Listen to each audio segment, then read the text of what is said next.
Welcome back.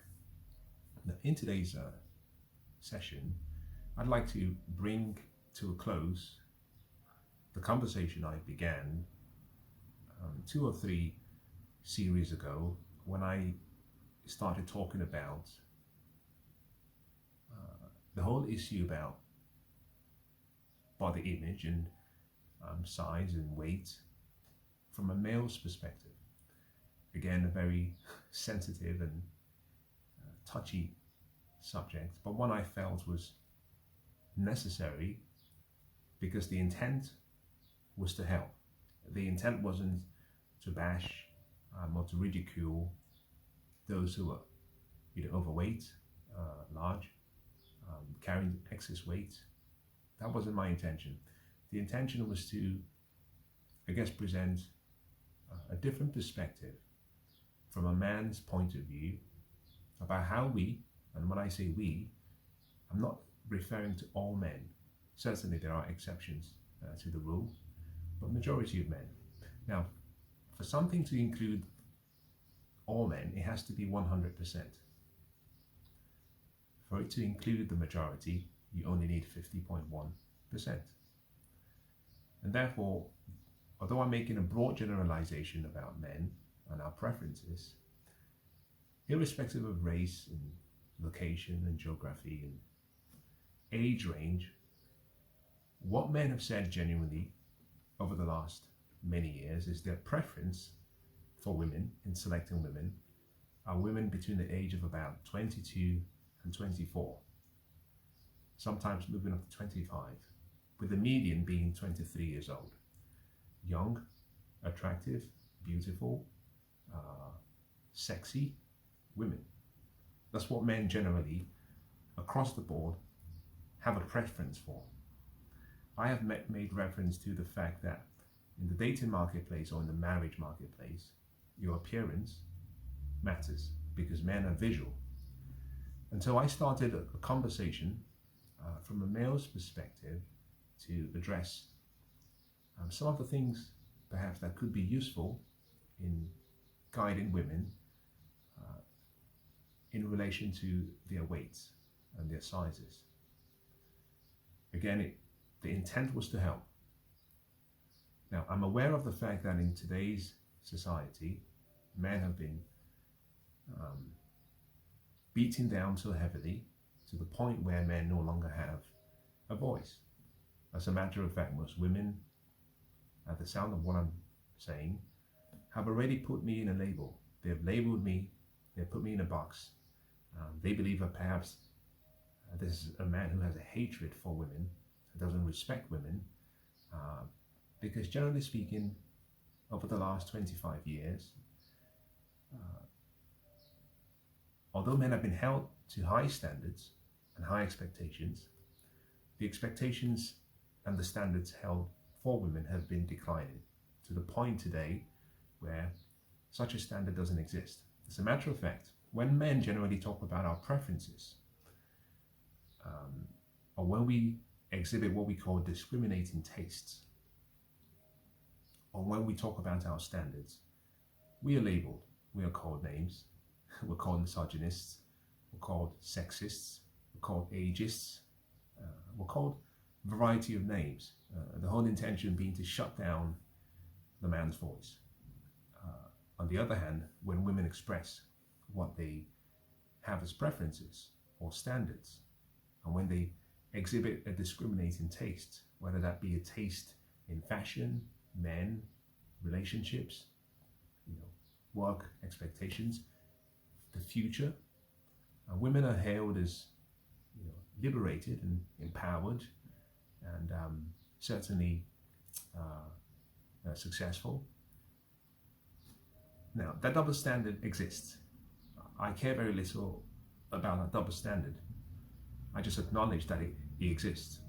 In any case, I think it's important for men, and this will perhaps lead me to where I conclude this whole series, which will be a direct conversation to men about the same topic.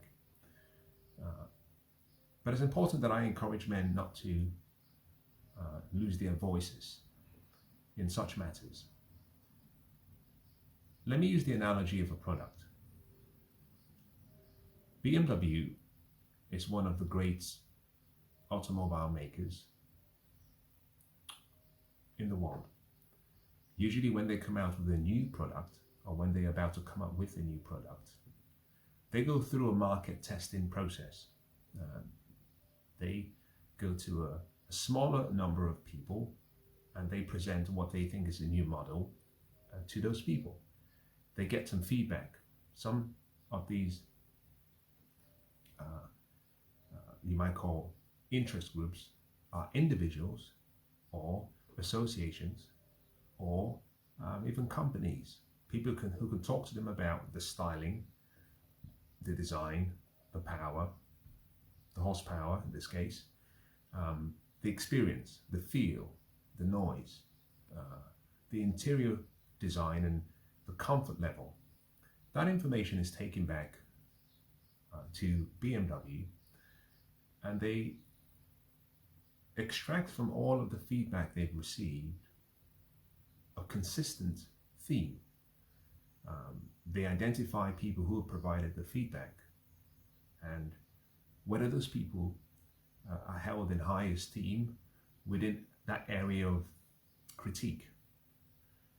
The intent of all of that exercise is to improve the final product before the final product is launched to the mass market, because so much money is invested, research and development, advertising, marketing, sales, employees. So much investments go into each of those specific functional areas that they cannot afford for the final product to be a failure. The feedback sometimes might be harsh. The feedback always never takes into account all of the effort, time, resources that BMW may have sacrificed or invested to get to that state. So the people reviewing the car are doing so from a dispassionate position, but they're doing it because they care about the final product and they want the final product to be the best. And so, typically speaking, most manufacturers who produce products crave such feedback, because it's better to fail across a sample group of 1,000 people than a customer base of about 2.2 million or 3 million people. The consequences of getting it wrong at a smaller scale is a worthy price worth paying, rather than getting it wrong in the final product to the mass market. Now, I have used that example for a specific reason. Products are certainly different from people, but there is an analogy that I like to use, which is to see that there is an intersection between cars and people. We certainly have and own cars for several reasons. Sometimes it's functionality, sometimes it's aesthetics, sometimes it's styling, speed, to be part of a brand, to be in an exclusive club. In any case, there's a reason we are consumers of a product. Now, human beings are not very different to products. I understand that we have a much higher intrinsic value than cars. However, we have 7.7 billion people in the world today, and on a daily basis, there is so many people being born that the quantity of people being created or born can be deemed to be similar to a commodity where you reproduce and reproduce and reproduce. And therefore, in relation to human beings, and especially in this case, women, one of the questions that can help women understand how men think is to answer the simple question. If you were a product on the shelf, who is the end user that desires to consume you or the end user that desires to have you? Number two, what price is that end user willing to pay for that experience? Not to own you, but for the experience. Number three, are they going to be long-term customers who want to experience the product over and over and over again? Now, these are hard questions. Simple in many ways, depending on your mindset, but also very hard, depending again on your outlook. At the core, men are very visual. We are visual. We see you first before we want to get to know you. It's not shallow. It's something that is instinctively inbuilt into our DNA and our genetics. Without going into all of the reasons, we choose firstly based on what we see. Now, when we hear, we make sometimes corrective decisions on what we've selected. When we've had time to unite with you or be in union with you, we have the opportunity to change our position again. But generally speaking, men are visual, and men on the aggregate prefer women who are smaller than they are, height adjusted, who are attractive. Generally, we want you younger, we want you more fertile, we want you to be appealing, not just to us, but to other people. As a matter of fact, I learned this during my days of competing on stage. And there were times when I would be in the audience and I would see maybe a group of contestants in a different category to my category compete. And I would make selections of who I thought was the right person to win. And at the end, I would compare my selection with what the judges scored. I often realized that there was a difference between what I was seeing and scoring and what they were seeing and scoring. And therefore, the way men generally select women varies. At the individual level, the man wants a woman who is attractive to him. On the aggregate level, the man wants a woman who he believes other men in the same demographics would choose as desirable to the group. Now let me explain this slightly differently. Let's assume there are 10 women on stage, and I'm trying to choose a woman as a spouse. I'm looking at what I think is attractive. However, in the marketplace, you're not an individual alone. You're part of the group. You're part of the collective. And therefore, men have been conditioned to want or to desire what other men find desirable and what they want. So, you might meet a woman who is generally attractive, but if all the other men perceive her to be unattractive, providing that position or that view is expressed across the group and that gets to you, there's a potential and a possibility that you do not want to be the person who is known to be dating the unattractive woman or the fat woman. So men generally will calibrate their positions once they understand what the group thinks. So, in a different way, think about a painting. Everyone wants to own the Mona Lisa because everyone wants to see the Mona Lisa. When men date women, we want to be with women that we find attractive, but also women that other men do not find unattractive. Now, we do not want every single man to find her desirable, but we want her to be acknowledged by the group. It's a fascinating thing about selectivity. And therefore, if you're in a competition, for example, as I have been,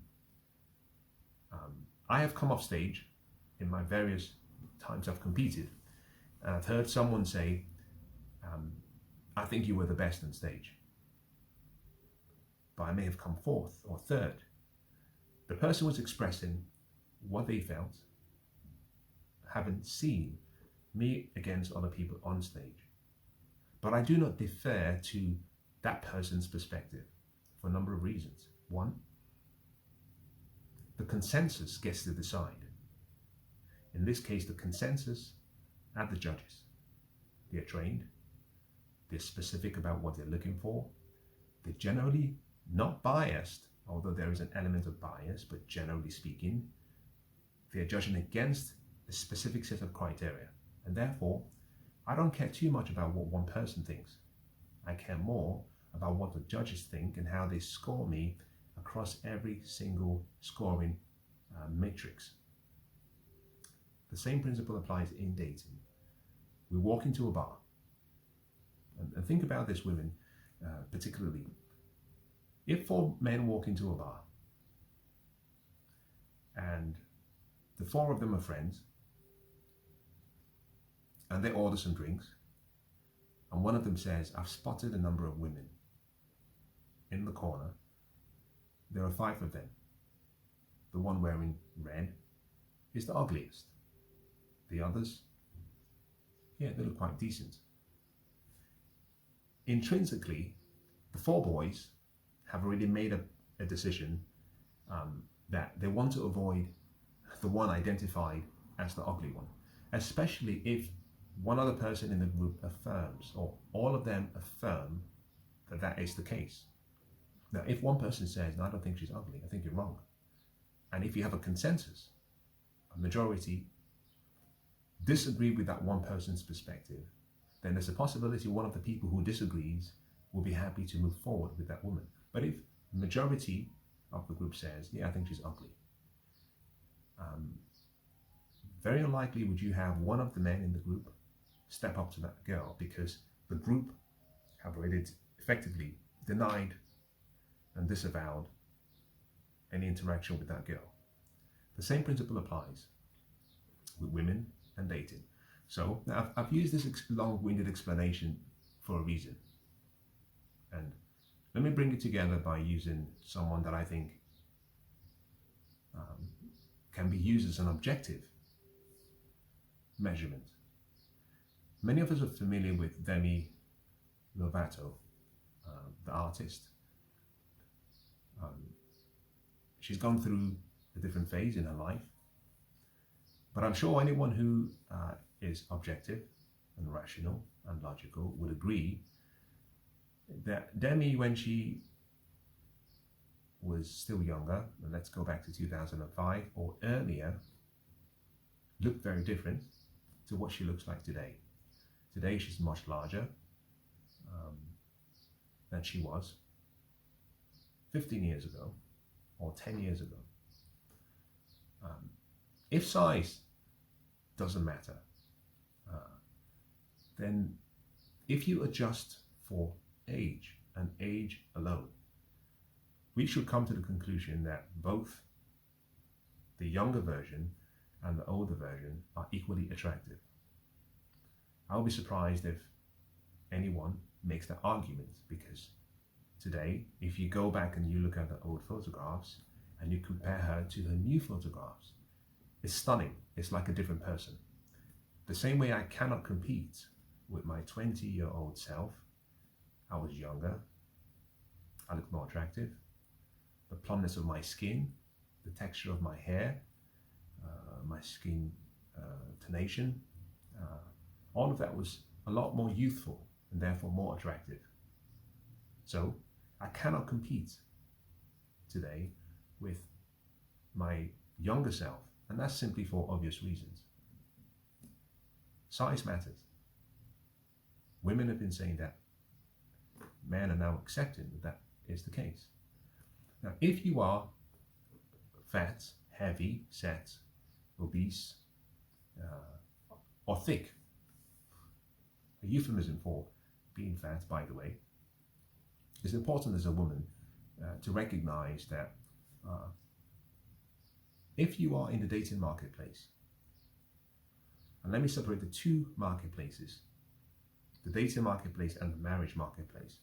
If you are in the dating marketplace and there is an interest that you're getting from a man or a number of men, it's important to understand that men generally are with and pursue the most attractive women that they believe they can afford, based on their resource level, based on their affluence, money, based on level of wealth, based on power they might have, perhaps the politicians, perhaps the notoriety.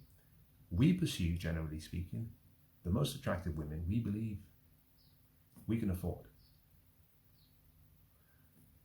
And sometimes, if we're successful, the true test comes from the women we retain by our character. But initially, in terms of attraction, we are only able to hold on to what we can afford. We retain what we have the character to keep. So retention and attraction are two different things. If you are fat, and if you are heavy set, and if you are overweight or thick, BBW, there's a very high possibility that you're with a man who either has a low estimation of himself because he believes he has nothing to bring to the negotiation process, either in the form of resources, wealth, money, power, fame, influence, and therefore he is settling because he doesn't have much to offer. He might trade on his looks and game and style and presence and potential. But the key thing is, women are judged by their beauty, especially in the dating marketplace. It's based on how hot a woman is. Very, very crude thing to say, but something men generally understand. We do not judge you based on your intelligence, and how smart you are, or where you got educated, how much you earn, or what you make. All of those are not necessarily important in the dating marketplace because men are visual. We don't get to hear you until we've actually been with you. So we judge based on what you look like and what we see. So if you are heavyset and you're fat or you're overweight, and you're dating someone who you think, or you have so much interest, it's important to recognize that a man who has achieved a level of success and who has the ability to afford anything seldom selects something from the bottom of the barrel. Now, this is partly why I have stated so many times in the prior sessions that it's important for men to spend 95% of their time between age 18 and 35 working 18 short years, working on their purpose, their passion, their dream, their career, creating wealth, becoming their best self. Because at 35, you've converted what was potential to reality. You can afford whatever you so desire. And therefore, when you go into the marketplace to choose, you're not buying the bargains. You're not walking into a supermarket buying milk that is about to expire. You're actually buying milk that is organic if you want to, or something that is fresh. Effectively, you're not being forced to choose the leftovers. You're buying what you can afford, what you want. And generally speaking, left to our own accord, men do not choose. In the dating marketplace, we do not choose fat women if there are slim women there. Now, there are some of us who have fat fetishes. I'm not one of those, but there are those. There are exceptions, and therefore, they get to choose what they want. But generally speaking, your beauty is your currency as a woman. The larger you are, the more you devalue your currency, the more you devalue your value in the marketplace. Now I've said this, and the point is not necessarily to antagonize anyone. I've said this simply because it is the case. There are exceptions, but this is in the majority. This is the case. Now, I have had on several occasions people who got married very early, men who were young, just graduated from university, had nothing, only potential, didn't have money, didn't have fame, didn't have wealth, didn't have influence. And they got together with women who, in my opinion, at the time, were all they could settle for because they had nothing to bring to the negotiation table. So they chose what I consider to be seconds, and people who were not their first choices. 7 years down the line, 8 years down the line, as these men approached their late 30s, they suddenly came to so much wealth, which makes sense. And it was quite sad to see in almost all instances, except for a handful of exceptions, there was a level of resentment they had for themselves, because effectively they had chosen women too early, and women who were not their first choices. And I started to observe behaviors that I thought was wrong, such as infidelity and cheating, going behind a woman's back, which I disagree with completely. I think it's much better to be honest and open. And if you're not happy, leave the relationship before you start playing games outside of the relationship. But in any case, generally speaking, I have done everything once and many more, and some things twice and 3 times and more. So I don't take a moral position about these issues. I think everyone gets to choose. Do what you want. I would say, however, that my observation was that when men have been offered a buffet of choices and options, we choose differently. A man who is 24 will happily date a girl who is at the same height, who is overweight, because that's all he can get. He has nothing else to offer. The same man, when he turns 37, making good money, comes into the realization of his value, especially his self-esteem and self-image. And he realizes that he has access to all the beautiful younger girls. And those 2 men do not choose the same women. So, for the ladies, if you feel that everything I'm saying is not correct, there's a simple litmus test that you can carry out, which is, if you are still in the dating marketplace, not the marriage marketplace, but in the dating marketplace, there's a simple way to find out if whoever is either courting you or dating you or with you has made a choice, recognizing all of the options that could be at his disposal in the future. Simply look at the following things. Firstly, what he earns. The lower the man earns, the more likely he would accept a larger woman. Number 2, and there is a derivative to this. The lower he earns relative to your earning potential will also determine whether he's settling for someone of your size. This is a derivative of number 1. So number 2, his age and his status will determine whether he's settling for you. So a man who is esteemed amongst other men, recognized either as a leader, someone who is important in a certain area of profession, who has achieved a level of notoriety and recognition amongst his peers, is less likely to choose a woman who is larger, all things considered. So you simply have to look at what he earns. You look at where his position might be in terms of influence, and then you look at his self-esteem. Men with lower self-esteem generally choose women who are not desirable in the long term. Let me expand on this. A man's sense of self-worth,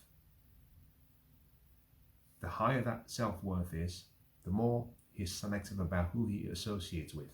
And this is simply why, in the prior sessions I gave an example. I said, is he happy to be seen in public with you regularly, rather than sneaking behind closed doors and coming to see you when it's dark in the evening and people can't see both of you? The more likely the more he associates and interacts with you after hours, the higher the likelihood that he is not really proud to be associated with you. That's number 3. Number 4 has to do with not age in terms of experience, professional experience, but age in terms of longevity across time. The younger the man is, in other words, a man who is 29 years or below is certainly not arrived at the point where he has made something of himself. So the younger the man is, 18, 19, 20, 22, 23, the higher the probability that whatever he's selected, he's made the wrong choice. Because at that age, a man is still developing. He hasn't come into his manhood. He hasn't actually achieved or created anything which is instrumental in his self-image and self-identity. So, if you're dating a man who's 35 and above, and he's achieved something for himself, and he's earning and making good money, or has wealth, and he chooses you, recognizing you are in the dating marketplace, but he chooses you, there's a very high possibility that that is his choice. There is also a reality that he might be one of those who are have a fetish for fat women, because generally speaking, all things considered, I used Demi Lovato as an example, and I said, there is no way you can look at her today in 2022 and Demi in 2005 and say Demi in 2022 is more attractive. Physically, just not possible. And therefore, a man who is well-to-do, much older, is achieving his dreams, has a choice. If he chooses the older version of you, the fatter version of you. Now, I'm not talking about attitude and experience and exposure and whether you're fun to be around with and whether you're excited to be with him and whether you're feminine. I'm simply saying based on the visuals, the appearance, simply looking at what you look like, naked. If he chooses the fatter version, then he has a fat fetish. Now, let me give you a good example perhaps of an experience I had. Some time ago, I visited someone, not a friend of mine, but a friend of a friend's. We arrived. I never met the couple before. I walked into the house, and it's in a very, very affluent part of central London. Very, very affluent area. And the first thing that struck me was, I met the man. On initial glance, he seemed, relatively young, slightly timid and shy. And then I met his partner, and she was huge. Now I was shocked because she was heavy. She was a very, very, very heavy set. She was obese, and I was stunned. I was stunned because my initial reaction was something seemed to be odd. Now, as we conversed, I came to realize that the house was her house. Her father was very wealthy. Very, very wealthy. The father was a billionaire, and or approaching that range, and everything was paid for. Effectively, she was living off her father's wealth. But the house was hers. Everything in the house was hers. She'd done the furnishing. He had nothing in the house apart from his personal possessions. In other words, he had been brought into this space, and he had no claim on anything in the house. Absolutely no claim. And it started to make sense. As we spoke further down the line, I recognized that she had, through her father, got a job, because he had a good job, but the connection had secured him a good position professionally, put him in a network of people who were doing very well, and that made sense because as we spoke, the confidence wasn't present. Now, what was strange, this is a fascinating one, what was strange is when we started speaking, I remember during the conversation, I think things got heated. And that was where I got to see his estimation of himself. The fact that he, in many ways, he wasn't masculine enough. He couldn't take the heat. He couldn't defend his position. He was arguing from a very feminine position. She was arguing from a very masculine position. She was dominating the conversation, and he agreed to everything. Now, when I left with a smile on my face, because it goes back to what I've shared so far. Here we have a man who was good looking, could have achieved much of his success, although maybe not to the same extent, but he could have done so on his own accord. He was with a woman who was huge, I mean, obese, absolutely huge, especially for her age. She was a very young woman, but certainly lacked any self-discipline. And everything had been provided for her, and therefore she was funding, in many ways, this relationship. Now, this goes back to the point I made. Although it's an exception because he has a good job and he's doing well for himself, but all of his resources and the claim to that resources that he has created comes from the woman. In other words, let me put it in a very different way, and I think it's an important thing to say, although it might seem harsh. The larger you are and the fatter you are, the higher the likelihood that you will have to be the one who funds your relationship and your lifestyle. The larger you are, the fatter you are, the higher the likelihood that you will settle for a man of lower quality amongst men in terms of hierarchy, the higher the likelihood that you would have to work more. Now, this example was certainly an exception, but fatter women and larger women have to work hard, because the probability of finding a man who will be happy to pay your bills is inversely proportional to your size. So the larger you are, the lower the likelihood that you would find a man happy to pay your bills. So therefore, you will have to pay your bills yourself, and therefore, you have a higher likelihood that the person you actually meet will be someone who is either average or broke or less, not doing well very financially, perhaps has a lot of potential, has not achieved anything, perhaps is insecure about himself and therefore doesn't know what they want. But more importantly, you have to be careful, because at some point in the future, as I've seen across so many examples, sometime in the future the man comes into his awakening where he realizes that, oh shit, I can do this by myself. I don't have to settle. I can afford something that looks better, something that I actually want. And the needs that I had back then, when I had only potential and no reality, the needs I have today are very different to the needs I had in the past. So the point I stress is to say, generally speaking, as women age, women have less of what men find appealing and desirable, which is beauty, which is youth, which is attractiveness. But most men will remain with the same woman because we age also with the woman. One of the conditions for making that relationship last as long as it can is to ensure that you stay unformed, that you are effectively your best version of yourself. And one of the ways to do that is to ensure that you control your weight.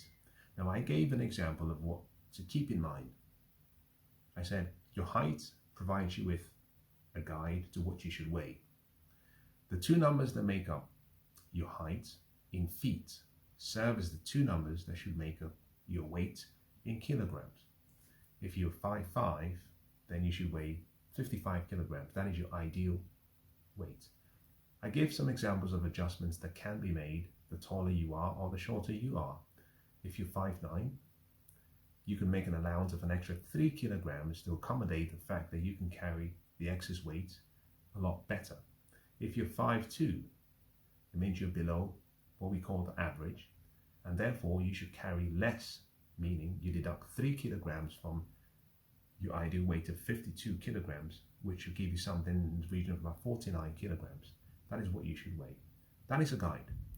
Anything in excess of that weight should be considered as being unnecessary. And therefore, if you age, and as you age, if you're able to maintain your height to weight ratio of roughly 1 or less, the possibility that the man will remain with you without losing interest. Now, for some strange reason, women say, especially women who are heavy, say that men tell them that they're attractive, beautiful, they have good personalities, and they hear so many good things from the men. Sex is great.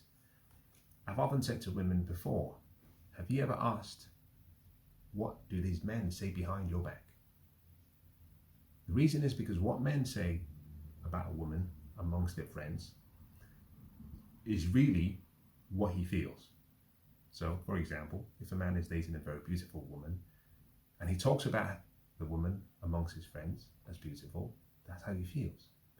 If a man is dating a woman who's heavy set or obese or fat, my observation has been, I've never met a man, and I know a number of people socially that I have been around, not necessarily friends, and I have made observations of gentlemen who are dating women who are in beautiful condition physically. And I see those men amongst the group talk about how beautiful their wife is. They want to show photographs, but they're quite proud of their women. I have never, not once, had a man who is dating someone who is heavier than him, or overweight, or obese, or fat, or thick, profess his admiration for his wife's physique. Never. As a matter of fact, I know people who I have never met them socially with their other significant others in a public setting, although I know they're either dating or they're married. They usually come out alone, and for some reason they never come out as a couple. Now I cannot opine because that would be to speculate, but I know something for a fact. When a man is proud of a woman, he flaunts her to the group. Now in the next session, what I will do is I'm going to bring together everything I've shared, but the focus will be to talk to men, because I think there is something that has to be said to men. It might be shocking because some of the things I will address might seem too harsh. Again, I'll be speaking to men, so I can be as harsh as I want to. I wouldn't hold any punches, and I'll be direct. I learned many years ago that our motivations, one of the reasons we do what we do, comes from two simple sources. The desire to avoid pain, or the desire to pursue pleasure. Women for many years have been encouraged to be in their best form, and the narrative that has been put forward has been based on what's best for their health, their well-being, their success, and their future. I have come to realize that that is the wrong approach. That sometimes you have to tell people that if you touch the hot kettle, you're going to burn your hand. But telling them doesn't stop them from touching it, so sometimes you have to step back and let them touch the kettle, because one way to learn is through your experience. Therefore, creating a picture of what the possibility could be in terms of the ramifications of a choice that a person is making and the trade-offs they would have to make can be a powerful way to encourage the person or to scare the person into following the right path. Now, that will be my intention when I speak to the men. My idea would be to say, okay, men, if you are in the dating marketplace, here are some rules when dealing with people who are fat or obese. If you are in the marriage marketplace, here are some rules. Here are some things you have to enact in your relationship. Now, I would separate the second marketplace into two groups. Those who are married, who have no kids, but who have fat partners. And those who are married, who have kids, and whose partners are overweight. You have to be slightly sensitive about how you deal with such issues. However, the call will be for men to state their expectations. The reason for that directness is simply because It hurts me to see men go outside of what I call the boundaries of a relationship and do things that are not consistent with the promises they made surrounding that boundary, because they're not getting in the relationship what they really desire. So they're going outside, and my position is that you don't have to do that. Most of you are prisoners in your relationship, and you can't escape from a prison if you don't acknowledge that you are in one. There is no need going out of the prison for a day and coming back into the prison.